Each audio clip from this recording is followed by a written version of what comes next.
Seigneur, bonjour. Nous sommes dans la joie de vous savoir nombreux ce matin pour suivre votre émission Le son de la trompette, une émission qui nous édifie, une émission qui nous avertit par rapport au retour du Seigneur qui revient bientôt. Nous allons donc bénir le Seigneur pour commencer notre émission de ce jour. Père de gloire, nous bénissons ton nom pour cette occasion que tu nous donnes. Nous voulons recommander nos cœurs à toi, Seigneur. Nous voulons nous humilier sous ta puissante main et que ton esprit nous enseigne. Seigneur, touche nos cœurs au nom de Jésus-Christ. Nous avons ainsi prié. Amen.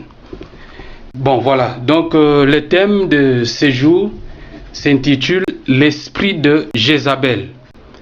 Pourquoi l'esprit de Jézabel? Eh bien, nous sommes à la fin des temps.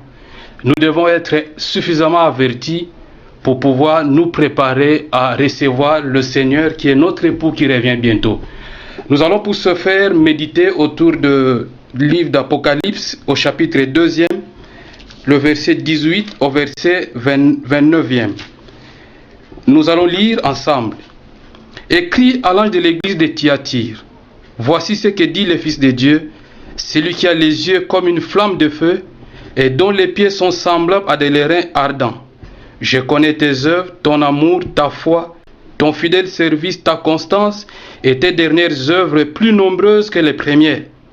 Mais ce que j'ai contre toi, c'est que tu laisses la femme Jézabel qui se dit prophétesse enseigner et séduire mes serviteurs pour qu'ils se livrent à la débauche et qu'ils mangent des viandes sacrifiées aux idoles. Je lui ai donné du temps afin qu'elle se répande, et elle ne veut pas se repentir de sa débauche. Voici, je vais la jeter sur un lit et envoyer une grande tribulation à ceux qui commettent adultère avec elle, à moins qu'ils ne se répandent de leurs œuvres. Je frapperai de mort ses enfants et toutes les églises connaîtront que je suis celui qui sonde le rein et les cœurs. Et je rendrai à chacun de vous selon ses œuvres. À vous, à tous les autres de Thyatire, qui ne reçoivent pas cette doctrine et qui n'ont pas connu les profondeurs de Satan, comme il les appelle, je vous dis, je ne mets pas sur vous d'autres fardeaux, seulement ce que vous avez, retenez-le jusqu'à ce que je vienne.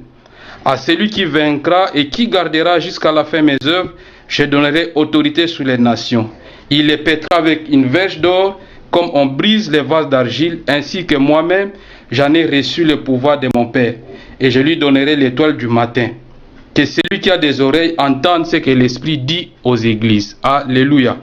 Nous voyons là les avertissements que le Seigneur nous donne au travers de ces livres d'Apocalypse. Mais d'entrée de jeu, nous voulons donner une précision par rapport à ces livres d'Apocalypse que d'aucuns mettent de côté par rapport à toutes les révélations que le Seigneur nous donne. En fait, Apocalypse veut simplement dire dévoiler, révéler. Déjà, au chapitre 1er du livre d'Apocalypse, le Seigneur lui-même se présente comme étant l'expéditeur de ces livres. Il nous est dit au verset 3e, « Heureux celui qui lit et ceux qui entendent les paroles de la prophétie et qui gardent les choses qui y sont écrites, car le temps est proche. » Le but du livre d'Apocalypse, n'est-ce pas, c'est de nous révéler ce qui va arriver dans la suite des temps. C'est au fait l'aboutissement ou le dénouement de tout ce qui concerne, n'est-ce pas, l'accomplissement de la prophétie biblique. Et là, le Seigneur dit, heureux celui qui lit. Le mot grec ici qui est traduit par Élie, par lire plutôt, veut simplement dire connaître précisément. Donc, connaître avec précision. Tandis que le mot qui est traduit par entendre ici a le sens de comprendre, d'assimiler. Et garder veut dire prendre soin, s'en occuper soigneusement. Et le temps dont il est question ici, ce n'est pas le temps chronologique, comme il est tout à l'heure, il va être midi ou 13 heures, mais il est question du temps qui est en grec rendu par kairos. Ça veut dire époque décisive attendue. Qu'est-ce que le Seigneur veut nous dire en ces temps de la fin? Quels sont les avertissements que le Seigneur veut nous donner en ces temps de la fin? J'aimerais dire à chaque enfant de Dieu qui attend le retour du Seigneur, il doit garder à l'esprit les recommandations du Seigneur par rapport aux remarques faites aux différentes églises que nous lisons dans le livre d'Apocalypse. Et tous ces avertissements-là sont d'actualité. Alors, ces jours, nous allons, par la grâce du Seigneur, avec l'aide du Saint-Esprit, comprendre comment l'esprit de Jézabel agit, opère dans une église, et comment cet esprit-là arrive à égarer les gens du chemin de la vérité, et comment cet esprit se manifeste, et enfin comment nous pouvons vaincre cet esprit de Jézabel. Nous notons par ailleurs que le message destiné à l'église de Thyatire, c'est le plus long message de toutes les églises d'Apocalypse. Et d'entrée de jeu, nous voyons le Seigneur se présenter comme celui qui a les yeux comme une flamme de feu et dont les pieds sont semblables à des airains ardents. Cette présentation est significative, nous allons le découvrir par la suite. Pourquoi le Seigneur se présente comme étant celui qui a les yeux comme une flamme de feu et dont les pieds sont semblables à des airains ardents. Et la chose que le Seigneur, le reproche que le Seigneur fait à l'église de Thyatire, n'est-ce pas, c'est celui plutôt de laisser la femme Jézabel, qui se dit prophétesse, enseigner et séduire les serviteurs de Dieu pour qu'ils se livrent à la débauche, entendez par là la débauche spirituelle, et qu'ils mangent des viandes sacrifiées aux idoles, qui n'est rien d'autre que l'idolâtrie. Mais pour bien entrer en profondeur de notre thème, nous allons voir quel est le rôle que cette dame appelée Jézabel a joué dans l'histoire. Donc pour bien comprendre cela, nous allons rentrer dans le livre de 1 Roi, au chapitre 16e, pour voir qu'est-ce que cette femme a fait. Est-ce que c'est une femme qui a existé, et quel rôle a-t-il joué pour faire asseoir les cultes idolâtriques au sein d'Israël? Nous sommes dans 1 Roi, au chapitre 16e, à partir du verset 28. Omri se coucha avec ses pères, et il fut enterré à Samarie. Et Akab, son fils, régna à sa place. Akab, fils d'Omri, régna sur Israël la 38e année d'Asa, roi de Juda. Akab, fils d'Omri, régna 22 ans sur Israël à Samarie. Akab, fils d'Omri, fit ce qui est mal aux yeux de l'Éternel, plus que tous ceux qui avaient été avant lui. Et comme si c'était pour lui peu de choses de se livrer au péché de Jéroboam, fils de Nébat, il prit pour femme Jézabel, fille d'Ethbal, roi des Sidoniens, et il alla servir Baal et se prosterner devant lui. Il éleva un autel à Baal dans la maison de Baal qu'il bâtit à Samarie, et il fit une idole d'Astarté. Akab fit plus encore que tous les rois d'Israël qui avaient été avant lui pour irriter l'Éternel, le Dieu d'Israël. Nous voyons là cette femme qui a bel et bien existé, qu'on présente comme étant la femme d'Akab. Akab était roi en Israël. Nous savons tous qu'Israël était une nation mise à part par le Seigneur, et Dieu leur avait donné une interdiction formelle de ne pas s'allier en mariage avec les nations païennes, dans la crainte d'apporter les cultes idolâtres au sein d'Israël. Mais Akab va s'allier en mariage avec cette dame qui est Jézabel, qui est la fille d'Ethbal, qui était roi des Sidoniens, et il va arriver à instaurer le culte de Baal en Israël. Et il va encore faire ce qui est pire, il va élever un autel à Baal dans la maison de Baal qu'il bâtit à Samarie. Donc c'était une abomination que Jézabel va apporter au sein d'Israël. Elle va jouer un rôle très très négatif pour éloigner le peuple de Dieu du vrai culte. Eh bien, pour comprendre l'esprit de Jézabel, comprenons d'abord son rôle historique. Et rappelons-nous que c'est cette même femme, Jézabel, qui a exterminé tous les prophètes, tous les vrais prophètes. Alors, en Israël, il a combattu, n'est-ce pas, Élie, qui était le prophète de Dieu. Figurez-vous que Abdias, lorsque Akab cherchait au travers du conseil de Jézabel de tuer tous les prophètes, Abdias va cacher les prophètes de Dieu, le vrai prophète de Dieu. Donc, nous avons là l'image, les portraits de cette dame dont il est question dans les livres de Thyatire, plutôt d'Apocalypse, et concernant l'église de Thyatire que nous venons de lire tout à l'heure. Comment donc cette femme opère-t-elle, ou comment cet esprit opère-t-il? Cet esprit, quand il entre dans une église, il vient justement pour faire taire d'abord le feu prophétique. La flamme de l'esprit est éteinte. Et dès que la flamme de l'esprit est éteinte, il ouvre la porte, n'est-ce pas, à toutes sortes d'idolâtries, toutes sortes de mauvais cultes. Les gens s'éloignent de Dieu. Au lieu d'adorer les dieux véritables, on commence à adorer les images taillées. On commence à adorer les hommes, au lieu d'adorer les créateurs. C'est lui à qui nous devons toute notre révérence. Aujourd'hui, la situation de nos églises est pire, parce que Jézabel est bel et bien assise dans nos églises. Nous allons le voir tout au long de notre émission, comment cette femme, cet esprit est en train d'opérer dans la plupart de nos assemblées. C'est grave. Il faudrait avoir l'esprit du Seigneur. Il faudra avoir les discernements pour comprendre le rôle que cette femme fait, que cet esprit est en train de faire dans nos églises.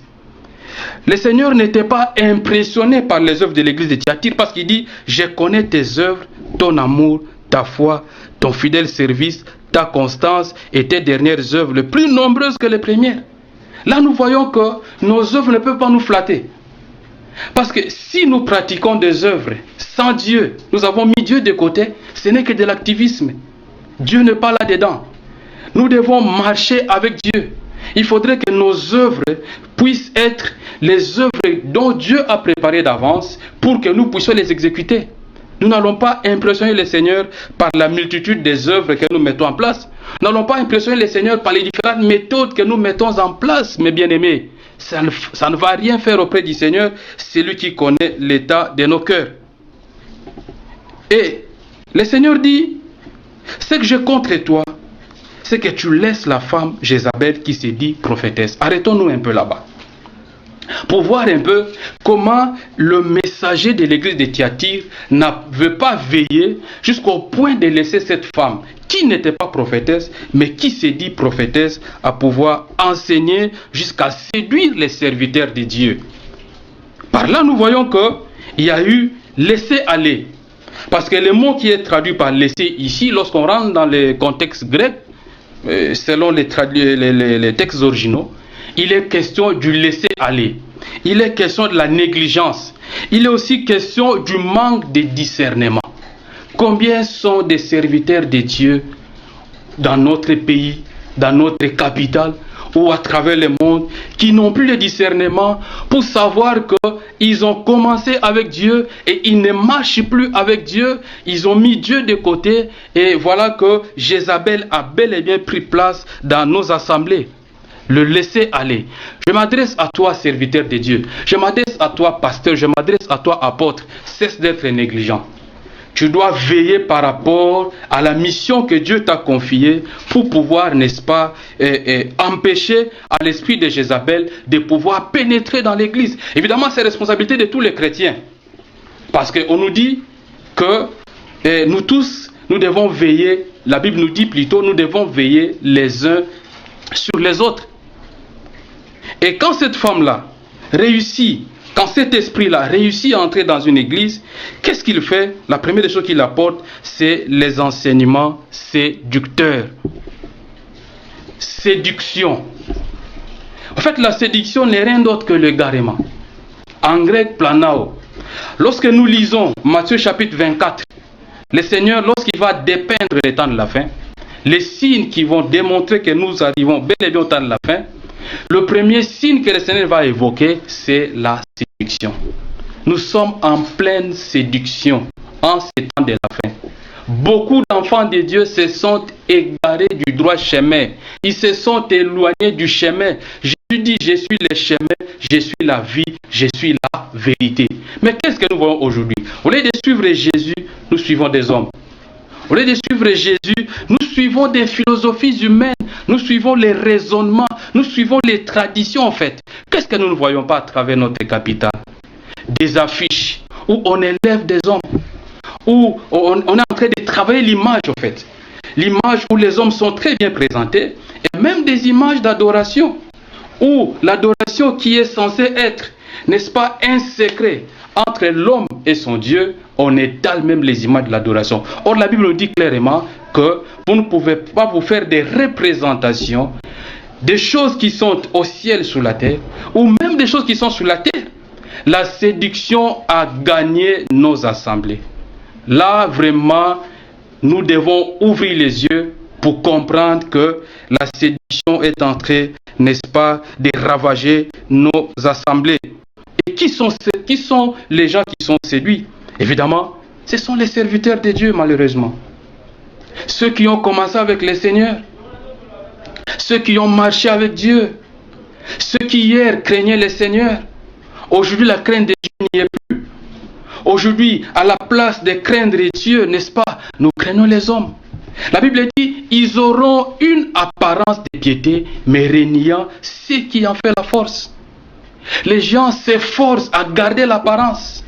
On est devenu extrêmement religieux, comme si on pouvait tromper Dieu. Or la Bible dit dans Galates chapitre 6, qu'on ne se moque pas de Dieu. Tout ce que l'homme aura sémé, c'est ce qu'il moissonnera. Nous avons remplacé la parole de Dieu par nos philosophies, par nos raisonnements, n'est-ce pas? Lorsque Paul voulait aller chez les Corinthiens, lorsqu'il va leur écrire, il va leur dire quoi? Je ne viendrai pas vers vous avec les discours persuasifs qu'enseigne la sagesse de ce monde, qu'enseigne la science de ce monde. Aujourd'hui, c'est la philosophie. La philosophie est rentrée dans l'église. C'est là la stratégie de l'homme impie et c'est là justement l'évangile du New Age. Regardez les affiches, qu'est-ce qu'on nous représente? On nous invite, n'est-ce pas, à connaître la sagesse humaine. On nous invite, n'est-ce pas, à tourner, à donner nos oreilles, n'est-ce pas, au message qui n'est pas le message du Seigneur. Et nous laissons le temps. Nous pouvons voir même des affiches où on écrit l'ordre de tel ou l'ordre de ceci, l'ordre de cela. Nous ne sommes pas un ordre, nous sommes un corps. L'ordre est mystique, l'ordre est occulte. C'est ici l'occasion pour nous de dénoncer tous ceux-là qui se permettent de pouvoir, n'est-ce pas, égarer le peuple de Dieu. Et ça s'étale même au grand jour. Enfant de Dieu, réveille-toi.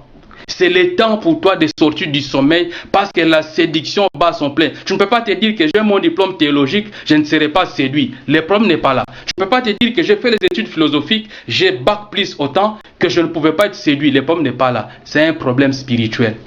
Jean dit dans 1 Jean chapitre 4 que n'ajoutez pas foi à tout esprit parce que beaucoup d'antéchrists sont venus dans le monde. Ils viennent avec quoi? Ils viennent avec des philosophies humaines. Ils ne viennent pas avec l'évangile de Christ qui édifie, l'évangile de Christ qui nous prépare à rencontrer l'époux parce que nous allons paraître. Pour paraître, il faut qu'on soit dans la préparation. Mais au lieu de préparer l'époux pour paraître devant l'épouse plutôt, pour paraître devant son époux, n'est-ce pas, on est en train de nous ramener dans la vision terrestre pour que nous puissions, n'est-ce pas, embrasser l'évangile terrestre. Et là, point n'est besoin de dire avec insistance que cet esprit-là a réussi à égarer bon nombre de nos serviteurs, bon nombre, n'est-ce pas, de nos assemblées. Regardez seulement dans votre assemblée, il y a des choses que tu te demandes, peut-être quand vous étiez encore jeune dans la foi, il y a des choses qui ne se faisaient pas, mais qui commencent à se faire maintenant. Il y a le péché qui est rentré, il y a l'occultisme qui est rentré dans nos églises. On élève les hommes, il y a le culte de l'homme, n'est-ce pas? On chante pour les hommes. Et on s'appuie sur certains versets bibliques qu'on prend à tort pour dire David a tué, n'est-ce pas, et Saül a tué 1000 et David en a tué 10 000. Mon ami, tu n'as rien compris. David n'avait pas demandé aux gens de chanter pour lui. C'était spontané. Et nous sommes dans quelle dispensation là? Nous sommes dans la loi. N'est-ce pas? Donc nous devons comprendre les temps dans lesquels nous sommes. Et qu'est-ce qu'il fait encore?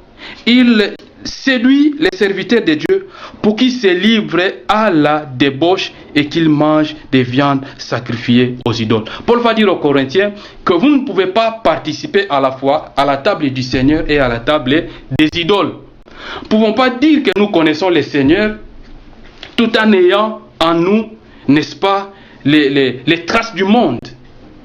Parce que nous sommes appelés à sortir du monde en tant qu'Église du Seigneur.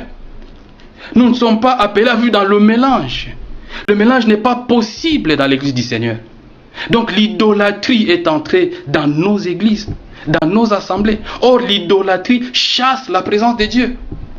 Vous êtes à la maison, vous allez prendre le temps de lire Ézéchiel chapitre 8 pour voir 8 et 9 pour voir comment la gloire de Dieu a été chassée de son temple. par les hommes, où il y a eu des anciens qui s'est prosterné devant les divinités païennes, où il y avait des femmes qui étaient en train de pleurer Tammuz. Qu'est-ce que nous ne voyons pas aujourd'hui? On chante à la gloire des hommes de Dieu. Les hommes de Dieu, je dirais même des hommes Dieu, ils sont élevés. Ils sont mis à la place de Dieu. On n'a pas besoin de les dire, mais on a besoin de voir pour comprendre. Il y a des églises où, lorsqu'on entre le matin, on commence le culte, on commence d'abord par saluer l'homme de Dieu. On commence par chanter pour l'homme de Dieu. On commence par vénérer la femme de l'homme de Dieu. On parle du couple pastoral. On n'a pas ça dans la Bible. Bien qu'il y ait des apôtres qui ont travaillé en couple, mais Aquila c'est Priscille par exemple, mais la femme était sous l'autorité de l'homme. Aujourd'hui, il y a des femmes qui dirigent des églises. Là, c'est quoi? Où sommes-nous, Église du Seigneur, peuple de Dieu? Où sommes-nous? Sortons de l'idolâtrie. Sortons de toutes nos méthodes. Comment nous adorons?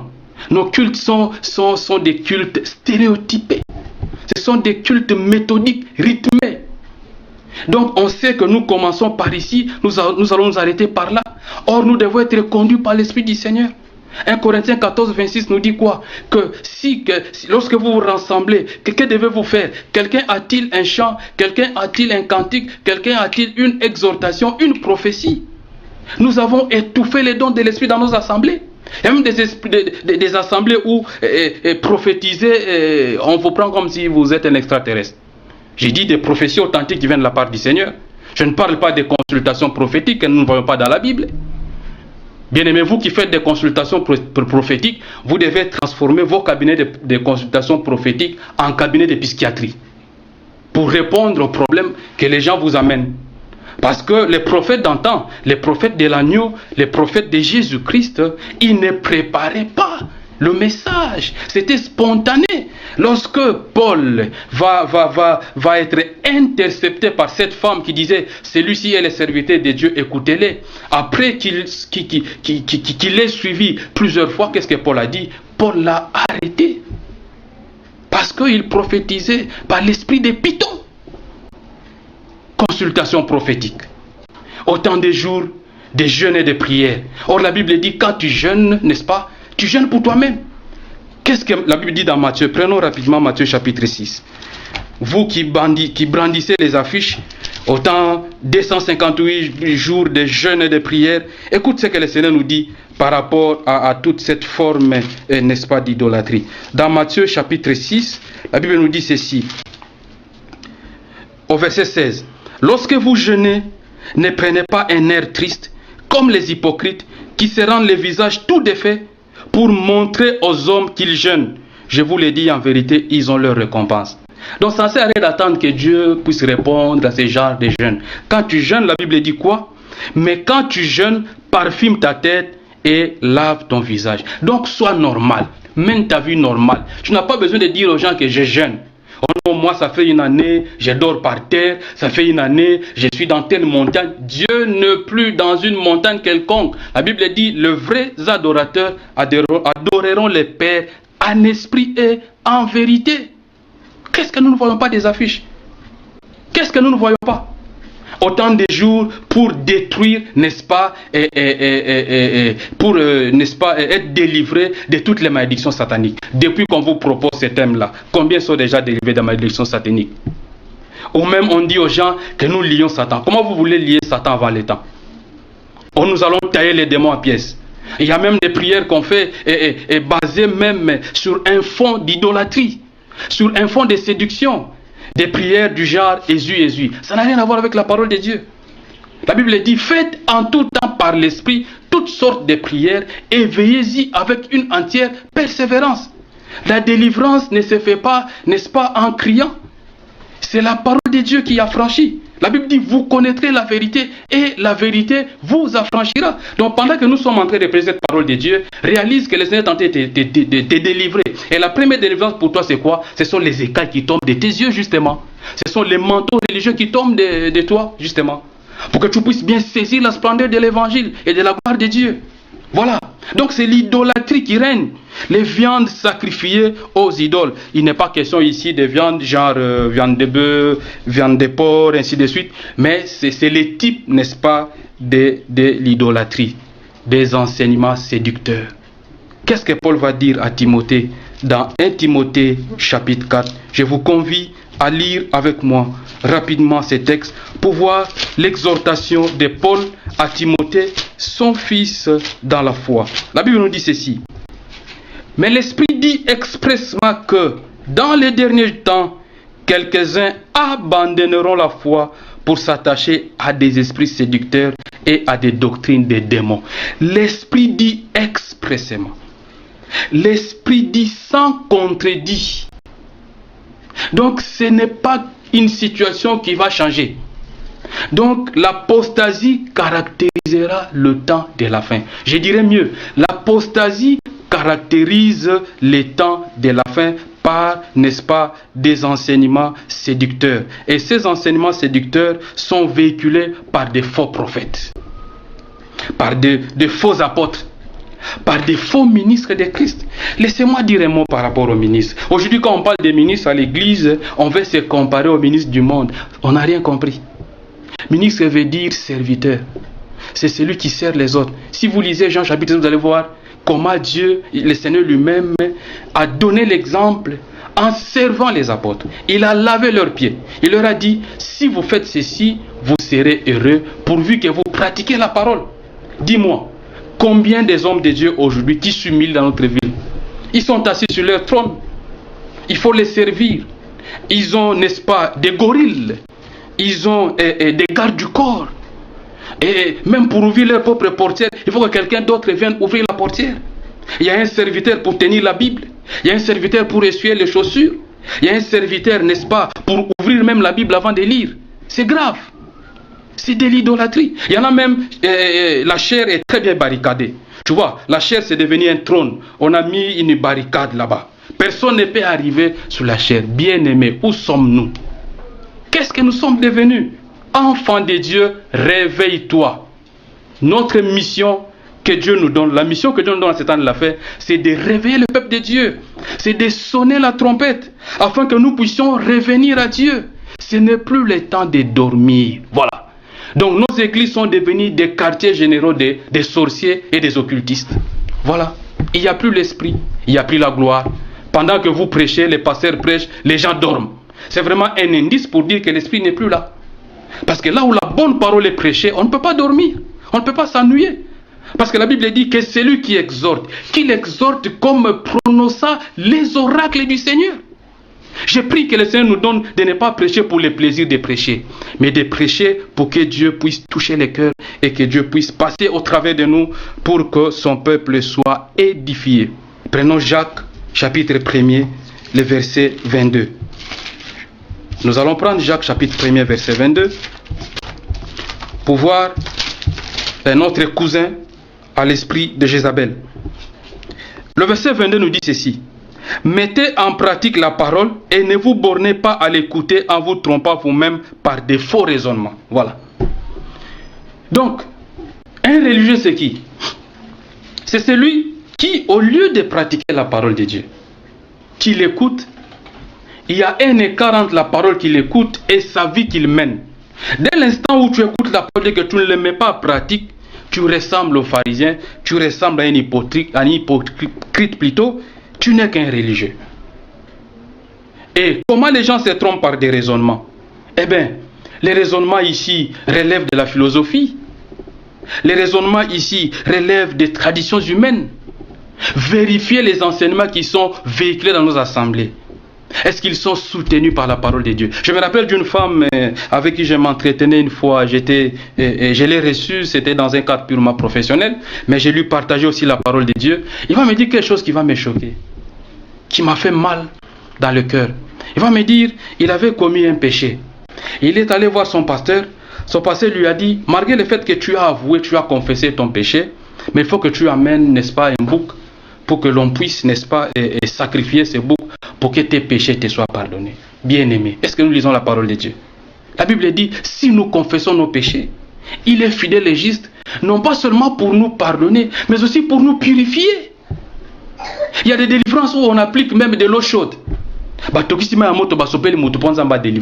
délivrance n'est pas physique parce qu'on a affaire aux esprits. Bien-aimé, où sommes-nous?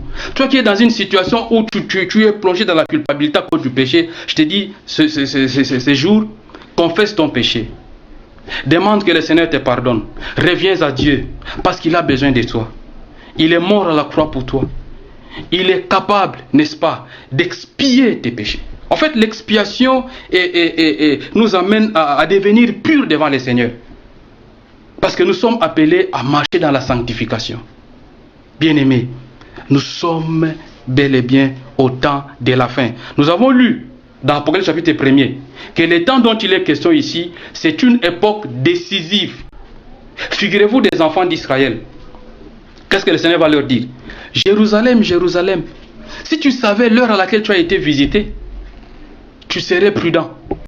Mais comme tu n'as pas su, le Seigneur, n'est-ce pas, le Seigneur, il a raté l'opportunité, et jusqu'à ce qu'il va dire, béni soit celui qui vient au nom du Seigneur. La distraction, le fait de ne pas saisir les temps. Tu es enfant de Dieu, tu ne sais pas à quel moment nous sommes. Ce n'est plus le temps de dormir. Quel est l'esprit qui dirige le monde aujourd'hui? C'est mangeons et buvons, nous ne savons pas ce qui va nous arriver demain. Regardez comment nos terrasses sont remplies chaque jour. Comme s'il y avait fête chaque jour. Regardez comment le diable se réjouit. Parce qu'il y a même de ceux qui se disent chrétiens, qui sont pris dans les filets, dans les pièges de l'ennemi. Le matin, il est à l'église, mais le soir, il est à Kinkole pour vivre, soi-disant. Moi, je dis toujours aux gens, c'est pas vivre, c'est mourir. C'est pas vivre. Combien des enfants de Dieu qui, hier soir, il était dans un hôtel et demain matin, il va adorer Dieu. La Bible dit, élevez les mains pures devant le Seigneur. Les mains que tu élèves devant Dieu, est-ce que ces mains-là sont-elles pures? Est-ce que ces mains-là honorent le Seigneur? La Bible dit, nous devons nous éloigner de l'iniquité. La Bible dit quoi? Ces peuples m'honorent des lèvres, mais leur cœur est éloigné de moi. Si tu joues l'hypocrisie, en fait, tu te trompes toi-même. Parce que Dieu connaît le cœur. L'idolâtrie bat le plein en ces temps de la fin. L'esprit religieux, n'est-ce pas? Qu'est-ce qu'on peut dire encore par rapport à l'esprit de Jézabel? Eh bien, l'esprit de Jézabel, quand il vient, il tue les grâces. Si vous êtes dans une église, il n'y a que quelques personnes qui ont les grâces du Seigneur, c'est qu'il y a un problème. Parce que l'église, c'est un corps. Et le corps est constitué de membres. Des membres qui sont vivants. Et le corps aussi est vivant. Nous prêchons l'évangile de vie. Nous ne sommes pas des morts. Nous sommes vivants. Et en tant que membres du corps, chacun de nous doit apporter la grâce que Dieu lui a donnée pour que tous les corps s'édifient. Nous formons un saint sacerdoce. En fait, nous sommes une maison spirituelle, un saint édifice bâti sur Jésus-Christ, qui est la pierre angulaire, et les apôtres et les prophètes de l'agneau étant, n'est-ce pas, les fondements. Bien-aimés, nous ne nous édifions pas. Il n'y a qu'une seule bouche autorisée plutôt qui prêche, du 1er janvier au 31 décembre. Donc, nous avons cédé notre sacerdoce à un groupe professionnel, au clergé, qui se sont bourrés de théories théologiques dans la tête, qui viennent avec des histoires, n'est-ce pas, d'antan, pour nous embrouiller en fait. Or, tu es appelé au sacerdoce, tu es sacrificateur, et tu dois offrir à Dieu sans cesse le sacrifice de tes lèvres, qui atteste que Jésus-Christ est Seigneur. Qu'est-ce que tu fais? Quel temps nous sommes? Jézabel règne. L'esprit de Jézabel, c'est aussi la domination, voilà. La domination. En fait, selon certains exégètes du livre d'Apocalypse, ils disent que Jézabel ressemblait à une femme d'un des responsables de l'église de Thyatire qui exerçait la domination sur l'église, qui exerçait l'autorité sur l'église. Qu'est-ce que nous ne voyons pas aujourd'hui? Il y a des églises où c'est la femme du pasteur qui décide. Même s'il ne se voit pas en avant-plan, mais c'est lui qui fait tout en coulisses. C'est la femme du pasteur. Bien-aimé, l'appel n'est pas héréditaire, l'appel n'est pas conjugal. Ce n'est pas parce que le pasteur est appelé d'office, sa femme aussi est appelée. Vous allez faire l'école théologique. Si l'homme devient apôtre, la femme est prophétesse. Un jour peut-être on dira apôtresse. Bien-aimé dans le Seigneur,